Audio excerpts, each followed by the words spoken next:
Hello, this is Gail, and you are joining me on the Entrepreneur Hotline. And I'm ridiculously excited to have my dear, fantabulous friend, Coach Jenny, with me.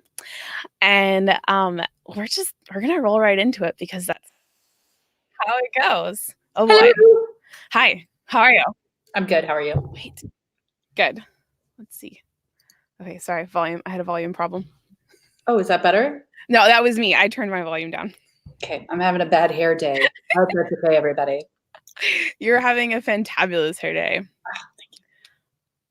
So does it look like Blab? Kinda. I know, sort of. It's not actually Blab, but it's close. I see where you're going with this. I see it. Little bit. Glad. So Blab. So that rolls right into how Jenny and I met. So Jenny and I, like you and I, we met on Blab, and I stumbled upon you, and then my life changed. So hi. So today I'm really excited to have you here with me, and we're just gonna have a conversation. So Cool. I'm gonna ask you questions and you can answer, not answer. I'm just going to sit here and not answer any of your questions, Gail. Ask away. I'm an open book-ish. Ooh, books. Let's start there. So Jenny, have you written a book? I have written a book. I should have it in front of me, but I don't. But I wrote a book. It's called Hilda, and the subtitle is ridiculous. The subtitle is Tackle Your Inner Naysayer, Get Out of Your Own Way, and Unleash Your Badassery.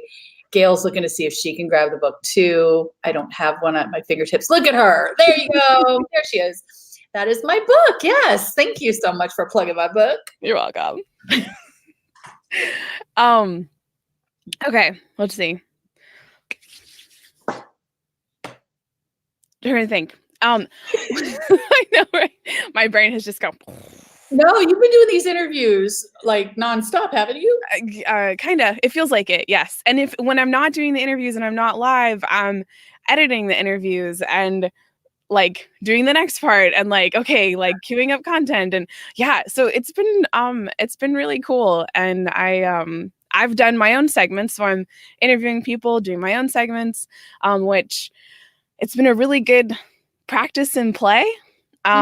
Because I know I can create content, but creating content 24/7 around one central idea of entrepreneurship and what that looks like for people in the framework of ecosystems and education, and how do we support people and how do we support ourselves, that's a whole other animal. Yeah. So, It's a lot of work. Well, and I've never even close to attempted a 24-hour kind of summit like you find people are doing for a week. But I have done like an 8-hour junket. That's what we called it back in the Google Plus. What was it? Google Plus Hangouts? Remember those? Yes. I've hosted more than my share of those. And I live to tell the tale barely. So I've actually been talking about you a lot. I know you're referenced, I think, in almost every video. I haven't tagged you in all of them because that would be a lot. I make that face just because I'm being silly. I really appreciate that. Thank you. I hope you're saying good things. I am saying good things. So yeah, I think, gosh, it was a long time ago. It must have been yesterday. I was talking about a long time ago. So long ago. I was talking about coworks and virtual co-working. So I was talking about Jenna and how she and I co-work together, and then of course the Pomodoro method, and like sort of explaining some things. And what else have I been talking about? I definitely talked about opportunity costs. Oh, good. So I just I thought if you were here, I was like, oh, Jenny can do a much better explanation of what an opportunity cost scorecard is than what the heck I talked about. Yeah. So where would you like to go? I'm following your lead, Gail. What would you like me to start with? Oh boy, Gail isn't leading very well today. You're doing great. You're absolutely doing great. My understanding is this is super casual. It is super casual. I took off my glasses. I'm being very casual. We're being very casual. The only thing we're not doing is hardcore cursing. Okay. I don't hardcore curse. You do. So we're fine. I know, I've been doing good. Good, excellent. I will watch my tongue. Um, I don't know, I just thought though, I love how you frame things and how you talk about things. So, let's start with there a lot of this is where I would say expletive. Yes. Um, because I can't get my mouth to follow my brain. We've talked people today have been talking a lot about mindset and the mental health part, and like all I could think is, but we're going to talk about get out of your own way, how you do that. Like Yeah. it's such a great tee off to everything. So let's when we have a conversation around the entrepreneur that's, you know, like me 4 or 5 years ago, that was sitting in their basement going, you know, I really want to do this thing and I'm really excited about this thing, but I just feel like I'm alone. And what do I do when I'm afraid, and the fear part, and it's a lot to cover. So No, I got you. I let's mean, start there. I imagine that there are people that would watch a summit like this, that would participate in this, who are accidental students of entrepreneurship, right? Like, I say that with love. I was an accidental student of entrepreneurship for far longer than I want to admit, instead of an actual entrepreneur. That doesn't mean I wasn't making some money and some sales and stuff like that, but I was spending so much more of my time in learning mode than anything else, and not in learning mode that implements, just learning, you know, just learning about all the things you could learn about funnels, how to put together a good program, details about Instagram and YouTube. I mean, what are all the things we learn? Gail and I are actually in a course about publicity together, like all the things that you could learn that there is to know about entrepreneurship. And it's an extensive, never-ending list, and it's overwhelming. And so if you've decided you want to do a thing in the world, you want to start your own business per se, perhaps, I mean, and you say, okay, this is what I'm going to do. I'm ready to do this. So first thing I need to do is learn what I don't know. And then there's this never-ending avalanche of what I call info crack, just waiting for you to just have at it. And you don't have the, like you said, the bravery, like you're scared of implementing because, you know, well, I just learned from what's his face, and what's his face says that I have to do it this way, but what's her face said that's actually a bad idea. And that's like, so 2018. So is it what's his face or what's her face? And you spend all your time in that muck. Yes. That's what get out of your own way is all about. So I help people who feel like, man, you know I'm on the cusp of something great. I know I have something to offer. I know that people will be wowed by this work, but it's never going to get out there because I'm too afraid of what other people are going to think, or whether or not I can pull it off, or whether or not it's perfect. And you know, sometimes I just don't feel motivated to do it. And so all of those things keep you from being an actual entrepreneur. Right. You've been there before. Yes. Still there. And like I could feel the universe with all the things I know that I don't know, but also all the things that I feel like I needed to know in order to actually do the thing. And having, you know, that whole societal structure of this is the grading rubric and this is what you need to do in order to get an A, and this is how you do it, and we're going to help you get there. And then when you actually get into the world outside of school, you're like, wait, where's my rubric? Where's my curriculum? Where's the grade? And that's where's my grade? Like in school, especially for us. Now, I was not the valedictorian or anywhere near it, but I like to think of a lot of us as like recovering valedictorians, at least in our brains, because at the end of those terms, we got a grade, right? You got rated. Every test had a grade, every paper had a grade. You knew how you were measuring up. And that was the end. I got this A in trigonometry. Ta-da! Nailed trigonometry. What I do with it next doesn't matter. Got it, right? We don't grade ourselves on like, what's your grade on Facebook ads? Not a thing, right? But the problem is you're not done. Right. And even if you do implement, Zucky's going to change it on you tomorrow. So it's really challenging, right? It's really, really challenging. So part of the reason that my program that Gail's been a part of and Hilda's Hub and all the things that I do, I think are really important is because it is very isolating to be in that headspace and to feel like you're working your tail off and getting nowhere. It's the entrepreneurial hamster wheel. And I want to help you get off that hamster wheel by just one, recognizing you're not alone.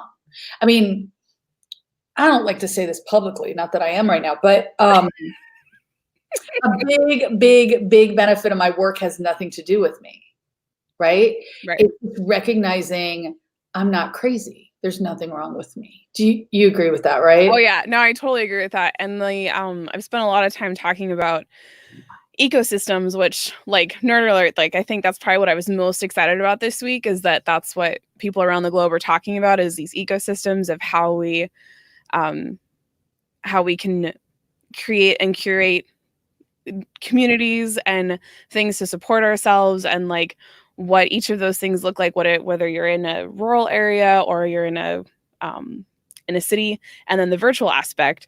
And so I've been what I've been sharing each time I get on and I do a little like synopsis or a summary of this week is that, hey, every person I'm bringing on and talking with, anyone I'm interviewing, is a part of my ecosystem, and it's a part of the community that I've like painstakingly created for myself, so that the person I was in November of 2015, when I met you and when I met Lori and when the Big Blab on the 168 happened, which is like the predecessor of this, that I don't ever feel like that person again.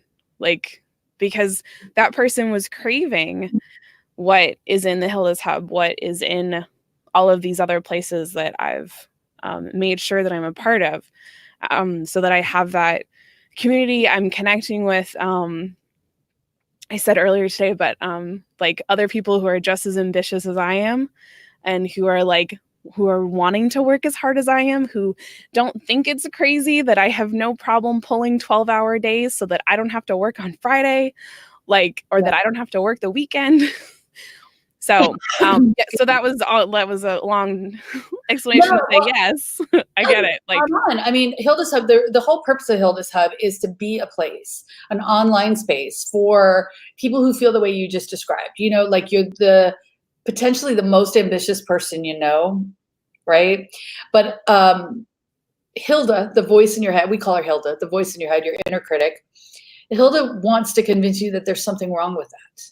You know, I remember when I first experienced that, I realized, oh my God, I'm more ambitious than everybody in my family. Nobody I'm related to cares that much. It cares as much about their future as I do. Like, it really mattered to me that I become something, whatever that was going to be. And I wanted to figure it out. And so I was terrified, and I felt so alone, and like something was wrong with me, that I wasn't just grateful for what everybody else had. Right. And if you're in the personal development space at all, everybody's telling you to be grateful, be grateful, be grateful. And there's nothing wrong with that on the surface. But the truth is, I felt ungrateful because I wanted more. Right. Yeah. And most of the people I work with are exactly like that. You feel like you're super ambitious, maybe more ambitious than everybody else is around. That makes you weird. That makes you one of our misfit toys, and you belong in our world, because once you're surrounded by people who get that, suddenly it becomes more possible to chase those ambitions. Well, and it's hard to ignore that you are ambitious if you're not surrounding yourself with other people who are, you know, pushing like you are, and doing that. And it isn't to say that I don't, I'm not always hanging out with people who are really ambitious, because that's also exhausting. Yeah, no, of course. And again, I'm not putting down our relatives. They're lovely people, but sometimes they're really happy to kind of live by default. Like most of the people I was related to growing up. My father, his goal in life was to, you know, stay at home and retire so he could watch other people have to shovel out the snow to go to work. That wasn't enough for me. And I felt like a jerk. Ooh, caught myself there. Felt like a jerk because I wanted more. You know what I mean? Yeah. And so what I've come to realize is that you can be grateful for everything you have and want more. But that's an uncomfortable place to be, because then you have to do something about it. And it's when you get to do something about it that Hilda jumps in, is like, well, I ain't having that. Let me get in your head and feed you a bunch of nonsense to make you feel really crummy about yourself, so that you don't become bigger and you don't push and actually do something with all of that ambition. And so my job is to teach you how to shut Hilda up long enough that you can do something. Yes, and we thank you for it. I'm so glad you like my job. I do like your job. It means I show up and do crazy things like this. It's true. It's very true. So, let's talk about the hub a little bit, because we can. Sure. Like in a little more detail. Yeah, you want me to tell you what it is? So yeah, tell me what it is. So first of all, because I have this language of Hilda, again, which is ridiculous, cartoon character who lives in your brain and says you suck. I mean, it's weird. But this language of Hilda makes it much easier once you have this kind of shared language to address these things like perfectionism and procrastination and second guessing yourself and self-doubt and all of those things that sound boring and clinical become really fun once we start attributing those thoughts and feelings to a cartoon character who allegedly looks like the girl I hated in high school, whose name was not Hilda, but Hilda's a better name. So once you are introduced to this concept, you're like, I totally get that. And that is me. You're describing me. I'm that ambitious person who has let Hilda thwart my dreams for way too freaking long. You belong in this community. And the hub is truly a place for that. You know, it's got some content and some monthly calls for you to have those connections, but it also has some self-guided content and a Facebook community of people who just want to shake the world shoulders and are tired of being stop. And as we're talking, you know, this is why Gail and I connected on Blab, and we're still connected back in those wonderful Blab days, is it gave us a way to push a button and connect with people who got us. And so the hub is the new place for that, right? So if you resonate with anything I'm talking about, it's a very inexpensive, it's like $25 a month. It's a community place for you to be part of the misfit toys of people who are getting it done. Is that enough detail? Yes, that was lovely. Good. I wanted to be able to talk about it because I know you're excited about it. I'm so excited about it. And honestly, the hub is, obviously it's a thing I sell, but it's really meant to be the place and kind of the foundation of a movement we're starting. And this movement is to make Hilda a household name. Every time I introduce somebody to Hilda and they start talking in this Hilda language, they take it home. I know Gail's entire household knows Hilda. They speak fluent Hilda. And when you start doing that, it kind of lifts everybody up, right? Suddenly you have a way to address all of these things. And so my job is to make Hilda a household name and let more and more households know about it. And the way we're going to do that is to kind of coalesce as a community and do it together. So that's what the hub's about. I like it. I was being awkward and looking for a link for it. Oh, you're so kind. It's coachjenny.com/hub. Yes. I was like super fast. I took a guess as to what it was. Yes, it's exactly. Yeah, I try to keep it simple. Yeah. So let's see. What's something you think that I know you've been in business for a ridiculously long time. So you're one of those entrepreneurs. Yes, I've been in business over 13 years. I've been doing this. Yes. Like for yourself. Like, I feel like that's an important distinction. Like, yes. Coach Jenny, the brand, the human in front of you coaching and talking, has been doing this since September 2006. Correct. Which is like ridiculous. I love it. For anyone that cares, I think that's when I graduated high school. Whatever, Gail. But what I love the reason I wanted to bring it up is that I love that we get to be friends. Like, there's the this crazy entrepreneurial venture means that we're like, there's people walking the same path. It doesn't matter how old you are. It doesn't matter economic status. It doesn't matter where you came from. It just matters that you all are wanting to go in the same direction. I love that you said that, especially since this is a summit for entrepreneurs.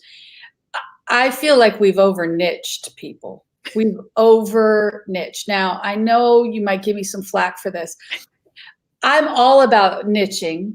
You're niching, depending on where you are in the world, so that you get really clear about who you're working with. I think that's really important. But there's been way too many demographic niching, whatever. And it kills me in Get Out of Your Own Way in my coaching program. At one point, I had somebody as young as 28 and somebody as old as 76 in the same group coaching experience. And their ages that wasn't what connected them. Right. What connected them was the same exact problem of, I know what I want, but it scares me and I can't seem to get out of my own way to make it happen, to follow through. That happens at age 28, at age 82, and everywhere in between. So, you know, that right there, I love that you bring that up, Gail, because there's far too many people who feel like, and I did this too when I first started my business. I started my business, please don't do the math now, when I was 30. And at 30, I felt like at 30, I'm allowed to coach people who are in their 20s. It's like a rule. I'm not allowed to coach anybody older than me because I'm not older than, you know what I mean? Like if they're 32, they know more than me. That is not the way life works, right? No, that's not. Gail works with a whole lot of people that are older than her because she's, 12. And Yes. she works with a lot of people who are older than her because she has wisdom and solutions to problems that they have. And so that whole age thing has always kind of driven me crazy. And then the other thing is experience. Yeah. I'm very proud of the fact that I have 13 years experience as a coach, mostly because that doesn't exist that much in coaching. A lot of people become coaches for a minute and then realize this sucks and get out because it's not for everyone. I'm one of these rare breeds who absolutely loves the art and science and craft of coaching. Other people love the idea of the 6-figure income by Tuesday. Am I right? Yeah. I mean, a 6-figure by Tuesday is amazing. I'm digging it. Not opposed to it, but a lot of people think that's what coaching is, and no, there's more to it. You have to actually care about people and listen to their challenges all the time. And I know that's the fly in the Metamucil, as they say, I don't know. I feel like I had a point and my point is gone, except quit niching by age, quit niching by demographics. I know a lot of women niche for women only. I don't personally do that. I understand why some people do that. That's the one I'll give a pass on. Though we wouldn't give a pass if men were like, this is the men only place. So just check yourself on that. But other than that, I wish we would just niche around a problem that we solve more. Do you agree with me, Gail, on this? I do agree. So the reason I actually brought the age thing up just because I've had people in my life who, even though we are on the same life journey, our kids were the same age, like it didn't matter that we were in the same place. Like we second house, like, things that people that I'm running into are usually doing, like they're like a decade or 15 years older than me. Because I was so young, we couldn't be friends. Like they couldn't get past the fact that I was 10 or 15 years younger than they were. And that's okay. Like everyone's allowed to do that. What I have loved about being an entrepreneur and being in these spaces is that, does it wig people out when they figure out how old I am? Absolutely. But I have never once, as far as I know, have anyone decide that they couldn't work with me, couldn't hang out with me, couldn't refer me because of my age. And that part has been, I've just really enjoyed that. And it's one of the things that I look for in communities and in ecosystems, is that are people being, and this goes into inclusion, are people being inclusive of people? Now, to your point about demographics and niching, whatever, we all need to agree on something that, and I can't say never mind, I'm not even going to say it online. But if you are really clear on the problem you're solving, I do feel like there are very specific problems that are,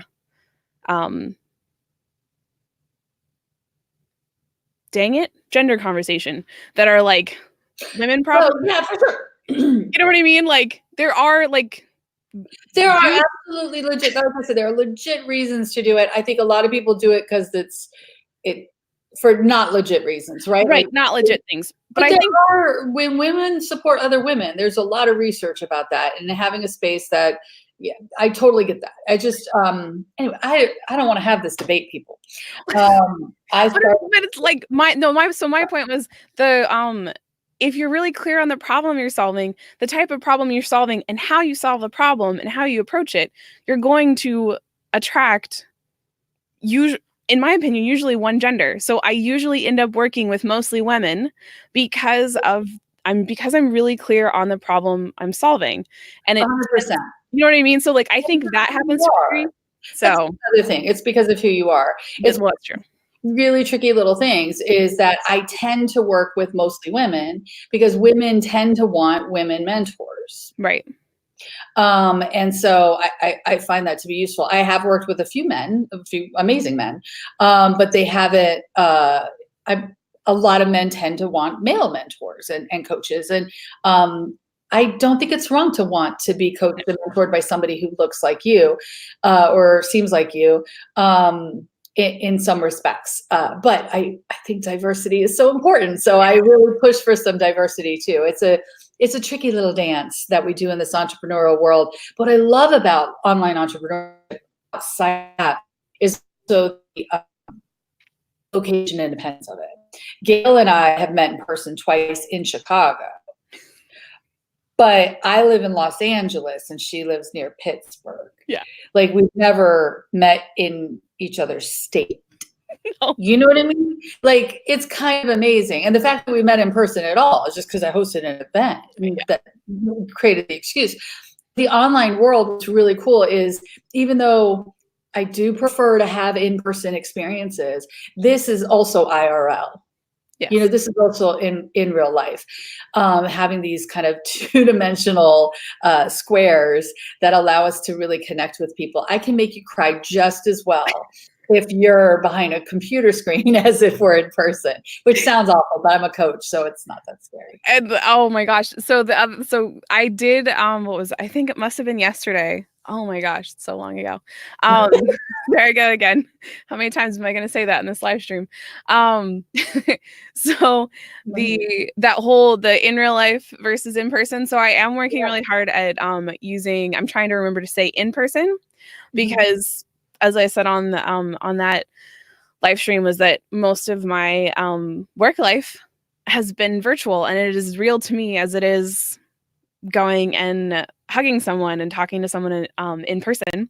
But it also means that I liken some of what we do and how we meet online to not that we're acting, but it feels like sometimes because it's what's the word?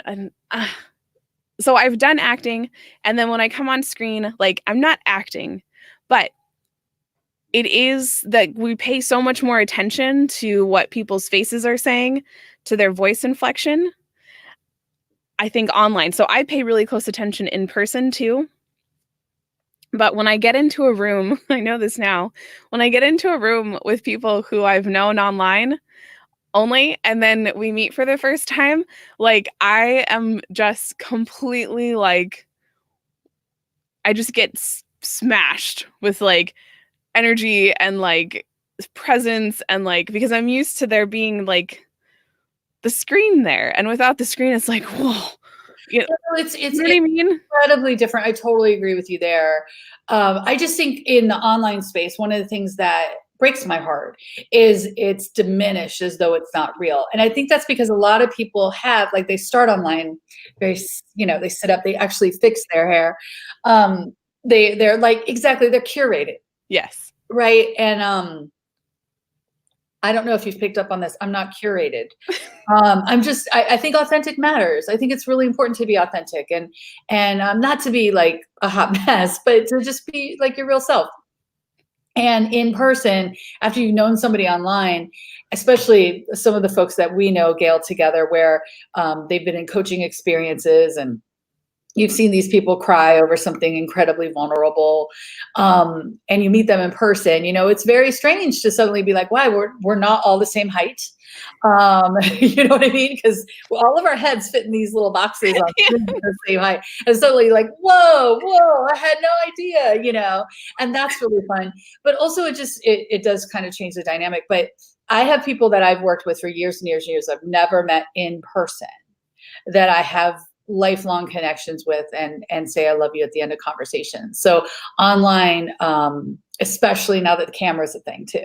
Yeah. Back when it was just phone calls, it wasn't quite this good, but the camera does help. But I do want to touch base on one thing that you said. I feel less self-conscious in person because I can't see myself. Oh yeah.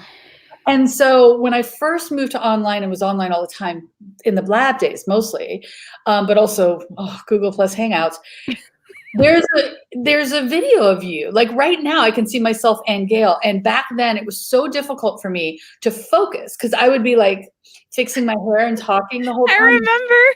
Tweaking and moving that I had to put a sticky note over my video, like my picture. Yes. Because it was so distracting to me. And at a networking event in person, I don't carry a mirror around. You know what I mean? If I did, I'd probably, I mean, that could be fun. I should try that sometime, see what happens. But I don't. And because of that, you kind of let your guard down and there is a different energy to that. I wonder if you feel the same way. So I do. And it not only that I feel less self-conscious now, being out, but like I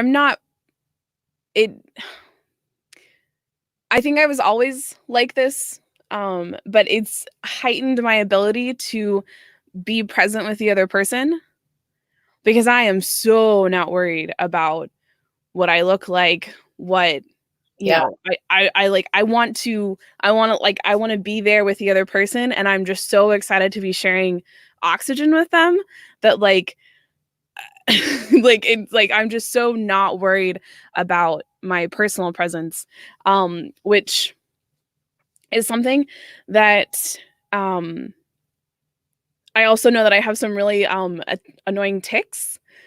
Like I tend like I fidget. You can't see me fidget things, but I move constantly. Like I spin in my chair and like, you know, I'm rolling my foot underneath my desk. So then when it goes to actually talking and like standing with someone, I'm like, oh my gosh, like I can't remember what I'm supposed to do with my hands. Oh my gosh, that's right. They can see me now. That probably sounds crazy to anybody who works mostly in person. Probably. But we work, I don't know, 95% of my time. I am in this chair behind this computer screen. Yeah. I had to get these fancy like blue light glasses and stuff because when I talked to my eye doctor, he didn't believe me. I said, so I stare at the computer screen all the time. He goes, well, everybody looks at a computer screen, but then you look at your papers. I'm like, no, because I'm talking to people. You don't like look down at your papers when you're talking. I'm looking at the computer the whole time. And so he's like, oh gosh, we got to get you some glasses. This is not good for your eyes.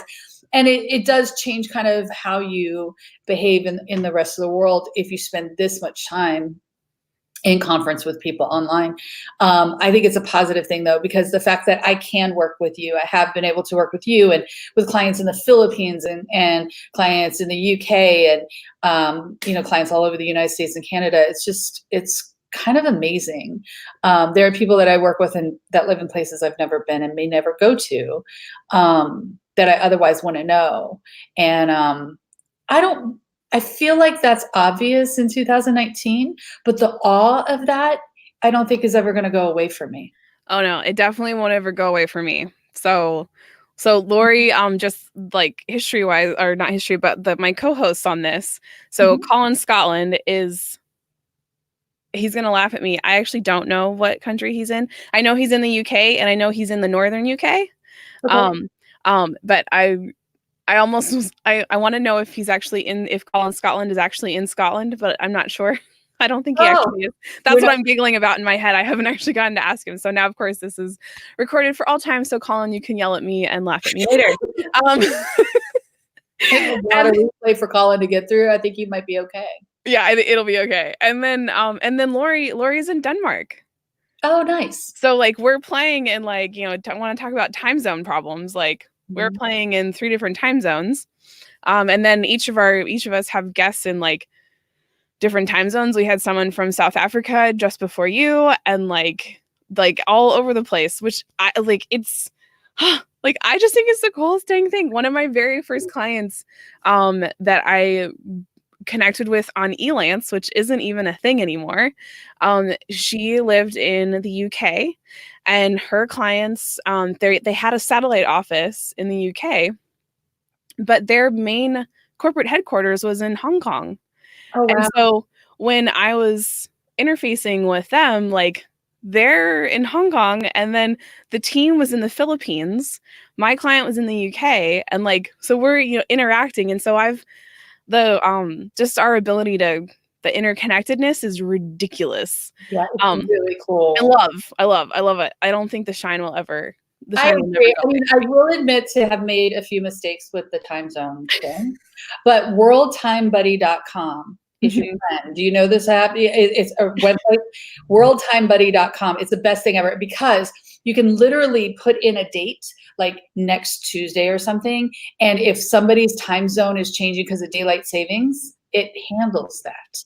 It's the only website I have found that manages that. It's my favorite tool. I look at it all the time.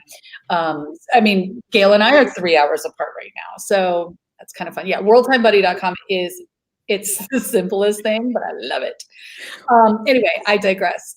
No, What- this is exactly This we're is good. I'm doing what she asked of me. Okay. We're doing exactly what I hoped for. We're not digressing anywhere, because Oh, the follow up to that is I grew up in Phoenix, right. in Arizona, who were like, ha ha, crazy people. We don't do daylight savings time.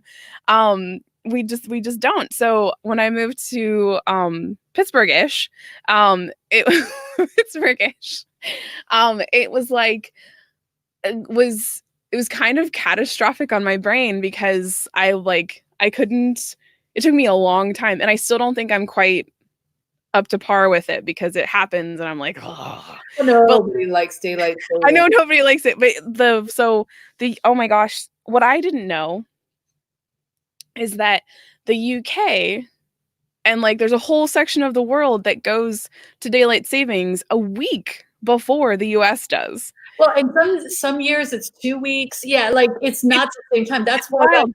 this is why that app is so important. The Philippines, I had 3 clients in the Philippines. I'm big in Manila.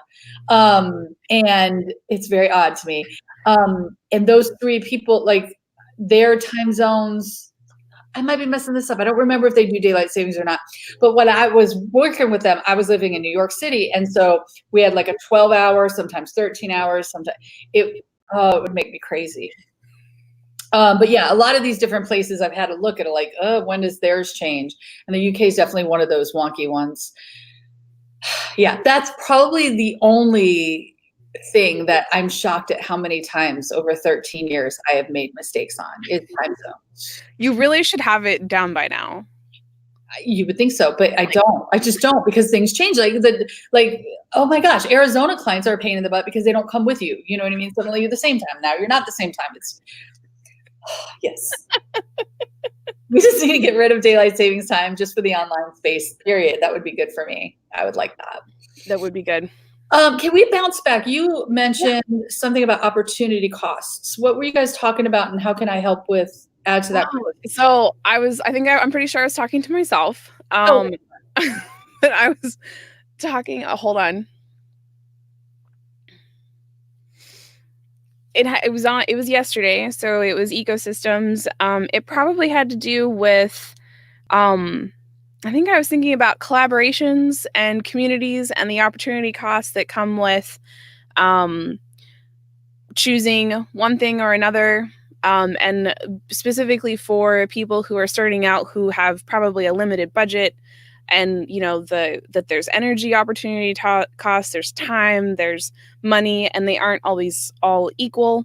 Right. So I didn't actually give an explanation really at all as to what you might talk about in a few seconds. You want to talk about that? Yeah, so let's do that, because I didn't cover like in detail at all. I just was like, hey, there's these things called opportunity costs, and when Jenny comes on tomorrow, maybe we'll talk about it. Yeah, no, I'm happy to talk about it. So opportunity costs, not a Coach Jennyism, right? Like anybody who's in economics in high school knows that opportunity costs are the things that you lose out on to say yes to something else. So when you say yes to something, here's what that costs. So when you say, for example, when I said yes to do this this conversation. I was going to say a talk. This is clearly not a talk. No, it's a conversation. To be on the Entrepreneur Hotline, then the opportunity cost is my clients could not book that time on my calendar, and I had to wear a bra. You know what I mean? No, just kidding. Like whatever these things cost, like these are the things that you are inadvertently choosing as well when you make that choice. So I have a tool that I use in my coaching practice called the Opportunity Scorecard, because when I started as an entrepreneur, I said yes to anything and everything. And I don't think there's anything wrong with that. I think there's a period, our friend Jenna would call it a season. There's a season where you want to say yes to everything. You want to just try everything and experiment with everything. But you get to a point where like your business starts taking off, and every time you say yes to, say, a collaboration, like you just brought up, Gail, you say yes to a collaboration, what is that going to cost you? What does that mean you can't do? Because you, me, Oprah, Beyonce, we all have 168 hours a week, right? Like they have an entourage and a team, but it's still 168 hours a week. There's only so many things that we can do, and we all want to still have lives. So I like to push people to really think about what is on your opportunity scorecard. And what that means is this is something you're thinking through before an opportunity is presented to itself, so that you have some kind of criteria set up for deciding whether or not that opportunity is even worthy of consideration. That language is really important. What I'm not saying is you're creating a scorecard of like, this is a 5.2, and so this is a 5.2, kind of like there's no numbers, okay? What you're doing is just creating this qualitative list of things to figure out whether or not something that comes your way is worthy of your consideration before you even decide on it. And that makes such a difference, because Hilda wants every decision to be emotional, right? Well, isn't it? Everything has to be well. Yeah, emotion is nice, but I want your emotions to be the deal breaker, like the not deal breaker, the tiebreaker. But I want you to have a thoughtful way. So the way that this works, and we talked about this before, is you want to think about what are the minimum musts. MUSTS. I don't say that very well. The things that have to be present for an opportunity to be worthy of consideration. Okay. Thank you so much. You're welcome. And what are the deal breakers on the other side? Okay, so a minimum must is something that has to exist in order for me to consider this. And a deal breaker is if this exists in this opportunity, it's not for me. Now, I use both of those words because our brains think differently, right? I don't know, collaboration. We'll take collaboration because you brought it up. Maybe for me right now, collaboration is a deal breaker, right? If there's a collaboration involved, I'm not looking at it right now. I'm overly collaborative and I need to focus on my individual solo projects, and I got to stop just getting sucked into collaboration. So it's not worthy of consideration. There's no emotion involved. That's a deal breaker for me. Or somebody else, that might be a minimum must. The minimum must is it has to be collaborative or it's not fun for me. If I'm working completely solo, that's not the kind of opportunities I'm looking for, right? And so allowing yourself to decide what those things are. And then another piece of this is, what are the opportunity costs? By saying yes to this, by considering this opportunity, what will I have to give up, or what will have to wait in order for me to make that a thing? So thinking through those before there's an opportunity in hand is game changing, right? Because now you can think, okay, Hilda's not involved. She's not getting me to second guess anything. I'm just saying, right now, for what I have going on for the rest of this quarter, I'm not going to accept any opportunities to collaborate. And I'm looking for the minimum must that it has to be there is it has to fit into a Monday through Friday, because I'm not looking for any Saturday things. Okay, now that I have just those two pieces of data, if somebody calls me up and is like, hey, we would love for you to collaborate on a panel this upcoming Saturday afternoon, that no is already written. Yeah. And I don't have to have the emotional roller coaster. Is this making sense, Gail? Yes. Yeah. I love that you're giggling. Why are you giggling? Because I love having the no written already.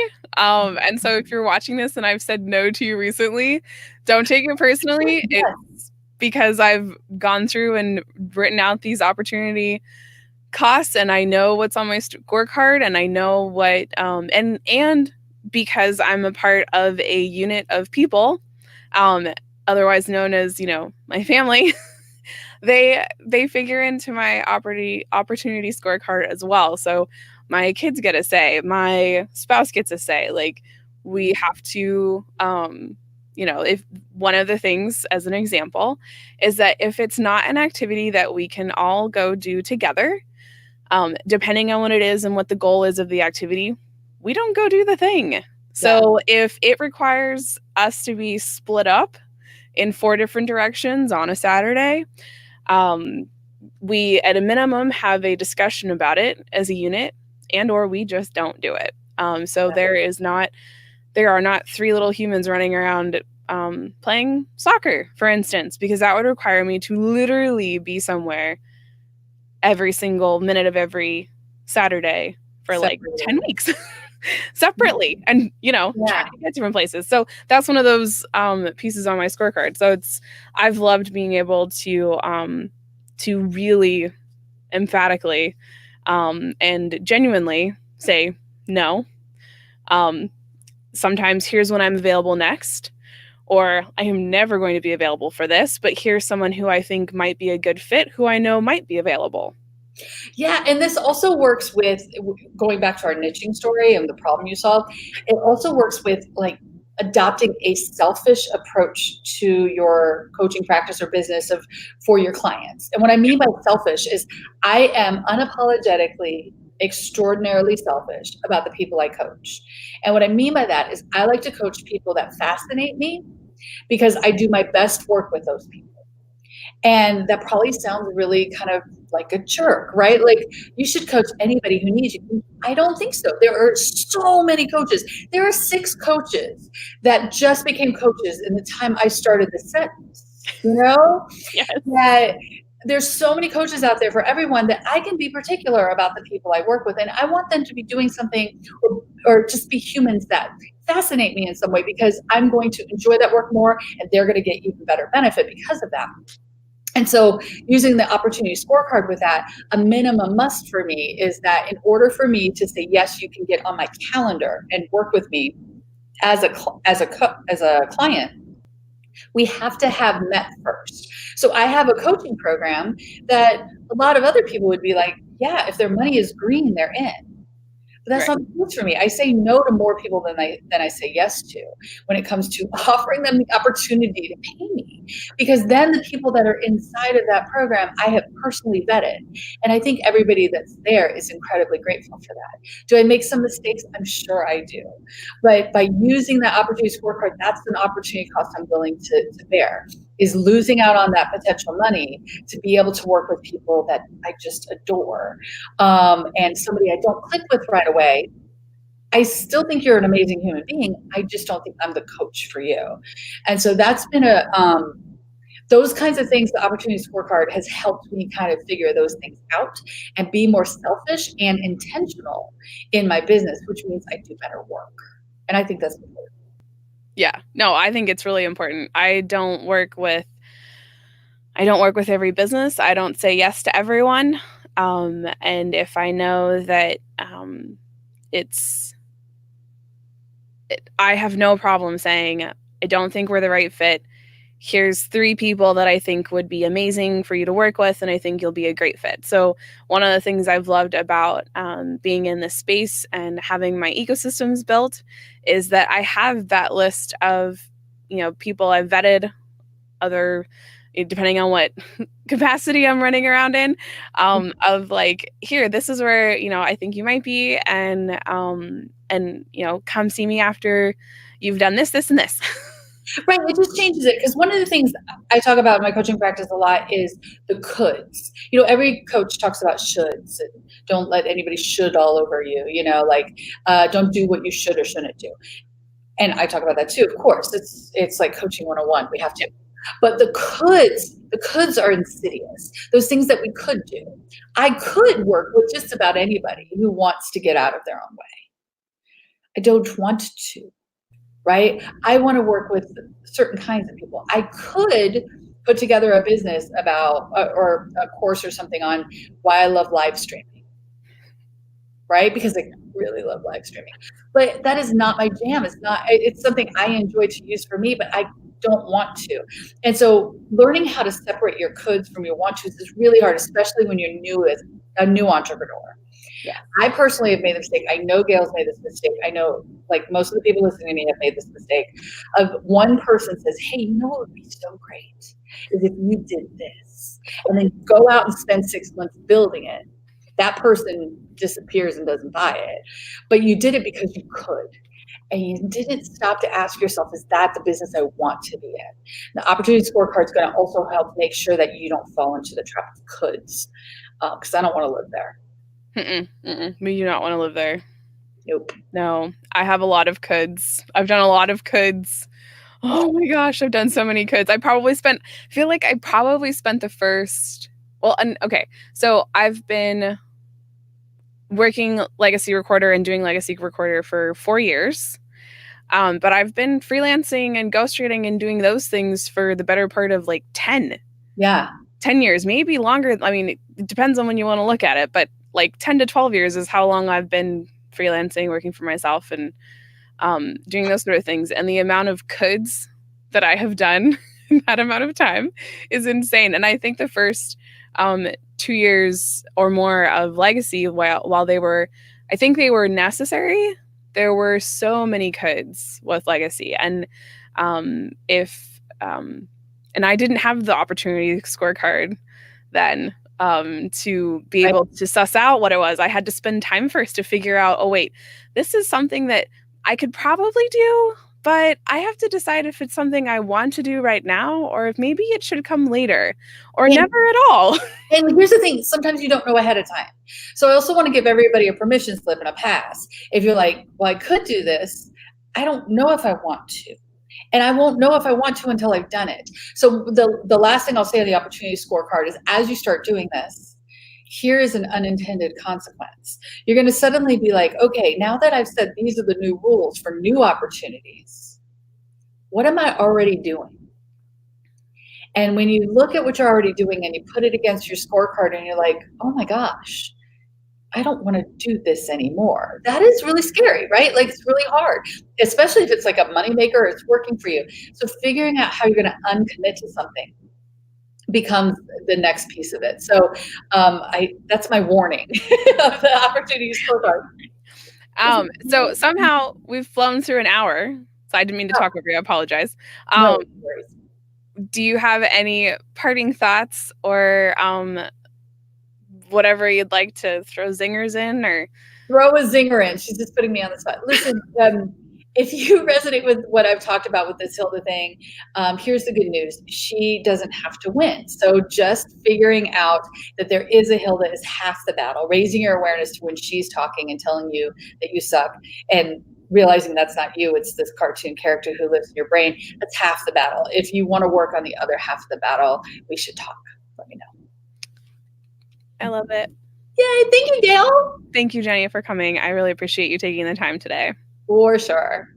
All right. So goodbye, lovely people. Thank you for watching. And thank you for watching the replay. If you happen to be watching the replay, make sure to check out the amazing links we threw in. There was a link for the Hilda's Hub and which is a fabulous place to be if you're not there yet. And the World Buddy Timer, which I actually had not seen that before, so that's amazing. I usually just do the math in my head from Greenwich Mean Time, which is like crazy town. So there's that. And then we talked about the opportunity scorecard. So if you want to learn more about those things, you do actually have to go get in Jenny's world to actually implement that stuff. So I shall see you again soon.